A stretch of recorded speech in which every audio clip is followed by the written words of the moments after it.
Olá, povo de Cristo, a graça e a paz, tudo bem com você? Espero que sim.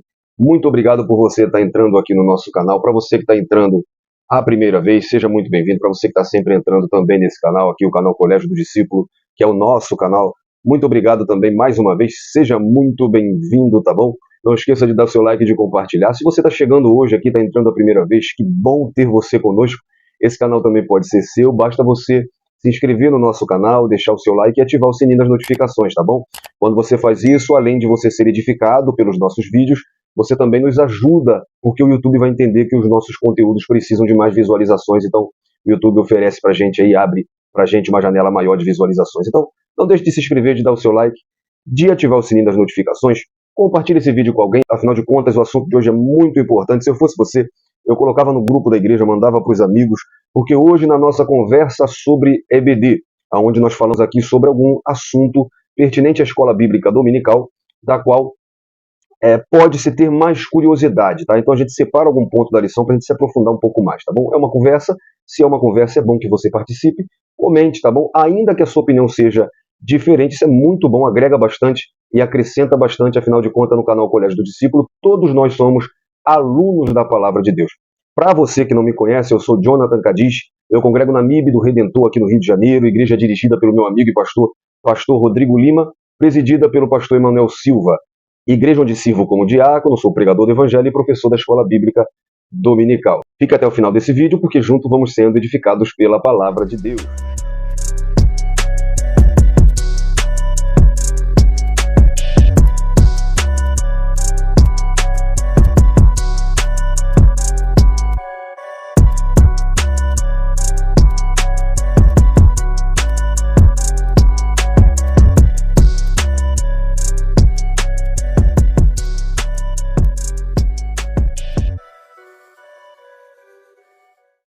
Bom, estamos na sexta lição do segundo trimestre de 2024 da revista Carreira que nos está proposta, o caminho da salvação, santidade e perseverança para chegar ao céu.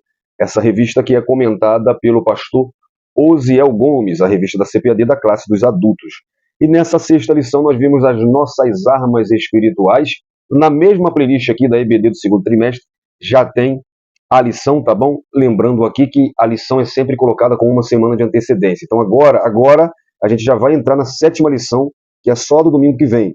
Então vai na playlist e assiste a lição, tá bom? A lição de número 6 tem como título As Nossas Armas Espirituais. E essa lição tratou das armas espirituais do crente para combater as hostes espirituais. Essas armas, em primeiro lugar, vimos a palavra de Deus, a oração e o jejum. Fiquei me perguntando do que eu posso me aprofundar. Eu vejo mais ignorância na área do jejum. Então hoje nós vamos falar na nossa conversa sobre EBD do jejum. Qual o seu propósito e sua eficácia, tá bom? Começando já direto ao ponto, o que é jejum e qual o seu propósito? Como jejuar com propósito? Bom, lembrando que o sentido, gente, de jejuar nada mais nada menos é do que ficar sem se alimentar um período de tempo. Se você for fazer um exame de sangue, de fezes ou de urina, vão te pedir para você jejuar por tantas horas. Jejum significa ficar sem se alimentar. Não tem outro sentido. Agora, o seu sentido bíblico é o que eu quero mostrar para você. Quando jejuamos, estamos abrindo mão dos alimentos que o corpo necessita para buscar ao Senhor. Dizemos a Deus que estamos fazendo um sacrifício para estarmos com Ele. Esse é o jejum com propósito. Então veremos nesse estudo quais são os diferentes propósitos que o jejum pode ter.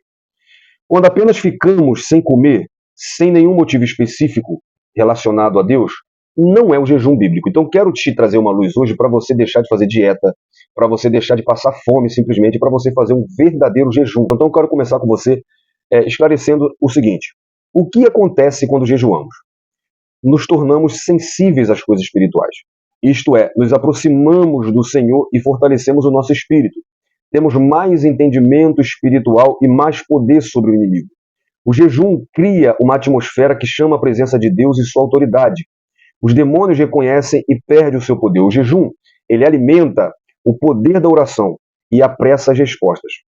Os motivos do jejum, primeiro, deve ser espiritual, ou seja, pela salvação de almas, para receber poder para testemunhar ou pregar, por libertação e cura da alma, por mais revelação da palavra, para pedir orientação a Deus, igual nós vemos lá em Atos 13, para proteção, por agradecimento, para santificação e etc. Não encontramos na palavra a prática de jejuns para adquirir bens, emprego, aumentar salário, ter sucesso nos negócios e etc. Jejum é espiritual, tá bom? Se você quer que Deus abra uma porta, se você quer que Deus te dê um emprego, aumente seu salário, ore. Jejum não é para isso, tá bom? Então, como jejuar? Em Mateus 6, do 16 ao 18, nós lemos: Quando jejuardes, não vos mostreis contristados como os hipócritas, porque desfiguram o rosto com o fim de aparecer aos homens que jejuam. Em verdade vos digo que eles já receberam a recompensa. Tu, porém, quando jejuares, unge a tua cabeça e lava o teu rosto, para não parecer aos homens que jejuas, e sim a teu Pai, em secreto. E teu Pai que vê em secreto te recompensará publicamente. Então não é preciso contar a ninguém. Não aparentar tristeza ou cansaço por estar sem comer. É agir normalmente. Esta atitude é de uma natureza hipócrita, ou seja, ter uma fé fingida. Então esse contexto de Mateus 6 mostra pessoas jejuando para que os outros saibam. Isso quebra todo o propósito do jejum. Então é importante procurar fazer jejum, se possível, em dias com menos atividade para se dedicar mais ao Senhor. Aqui entra um X da questão que eu vou falar com você.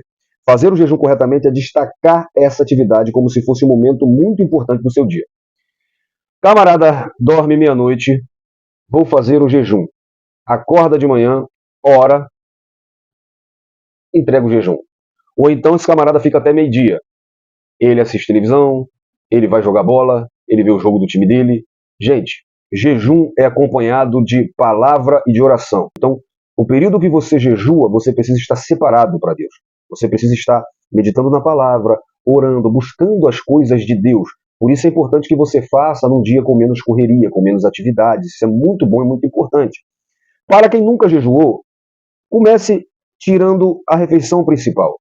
Nós temos sempre que lembrar que jejum ele mexe com a carne, ele está ligado com a carne. Então é perigoso, tenha cuidado. Para você iniciar, não inicie ficando um dia, 2 dias sem comer. Primeiro, vai tirando o alimento principal, vai começando devagar, e assim aos poucos você vai conseguir fazer um jejum maior. Depois de algumas vezes, você jejua o dia todo, tá? Não toma café, não almoça, não lancha. Depois você pode ir aumentando com o tempo. Isso é muito importante.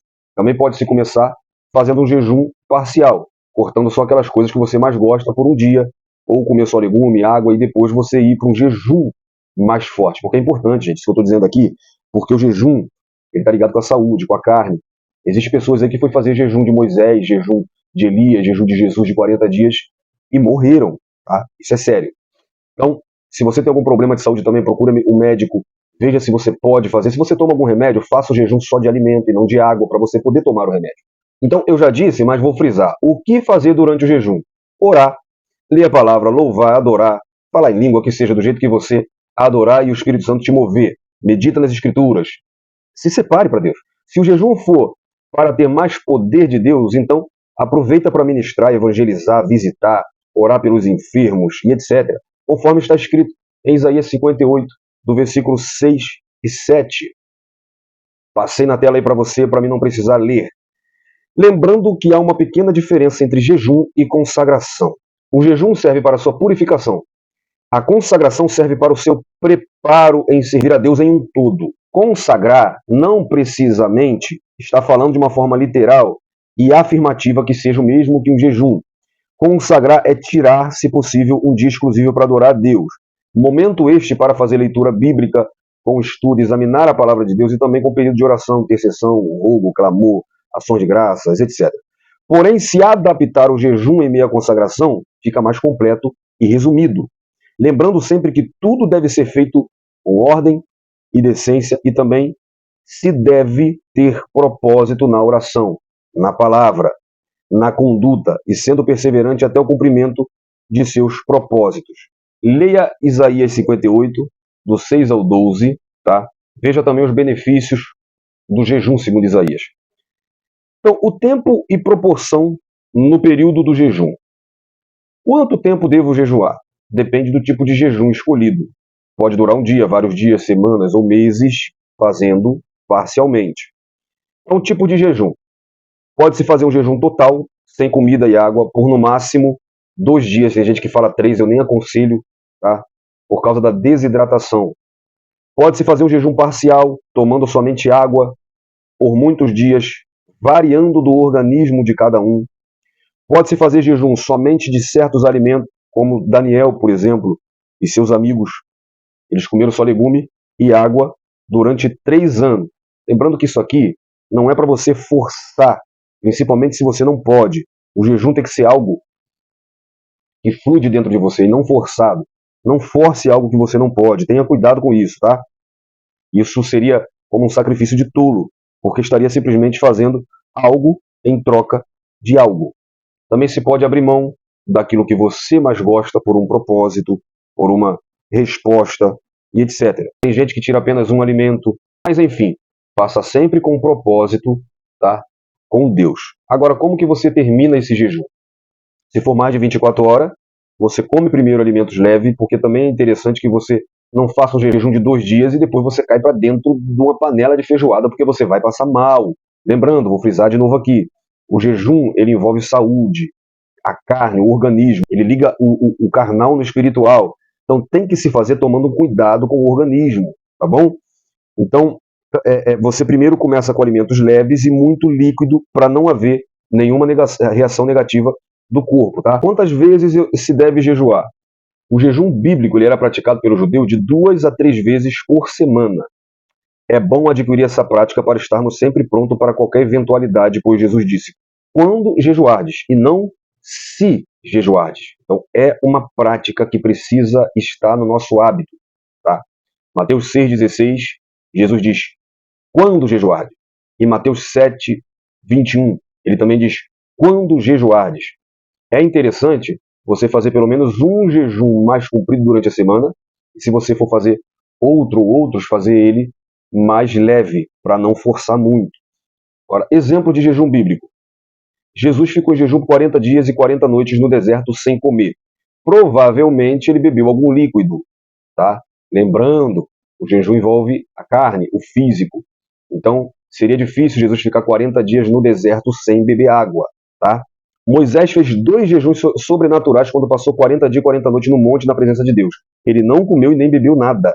Ele foi sustentado por Deus, porque se não fosse ele teria morrido. Lá em Deuteronômio capítulo 9. Se você prestar bem atenção no texto, não é 40 dias apenas. Moisés faz isso 2 vezes por 40 dias. Deuteronômio 9, do 9 ao 18. Elias fez jejum sobrenatural.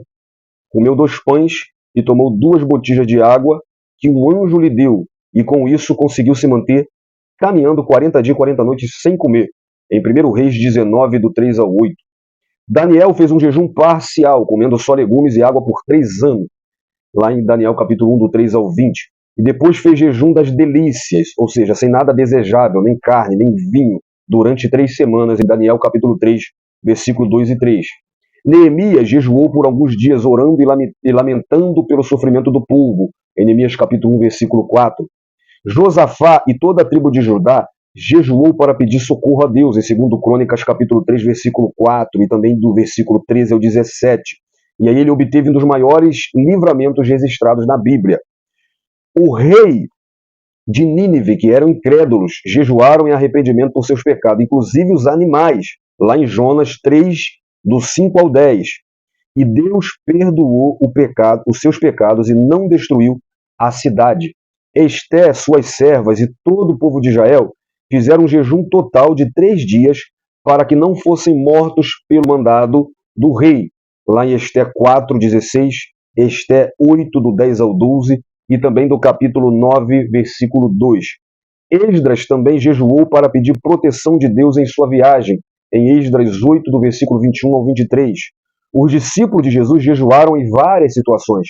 Atos 9, versículo 9, Atos 14, versículo 23, e lá em Atos 13, versículo 2 e 3, a igreja de Antioquia jejuava e orava, e o Espírito Santo então separou Barnabé e Saulo para uma grande obra. Veja que o jejum é muito importante também para pedir direção do Espírito Santo. E aqui começa o ministério missionário de Paulo, com jejum e oração. Então o jejum é muito importante para nos fortalecer, para nos aproximar de Deus, para nos deixar mais sensível ao Espírito Santo, para fortalecer o nosso espírito, para nos dar resposta de Deus e para termos uma vida de comunhão com Deus. Espero ter contribuído com você. Deus abençoe sua vida e até o próximo vídeo. Um abraço.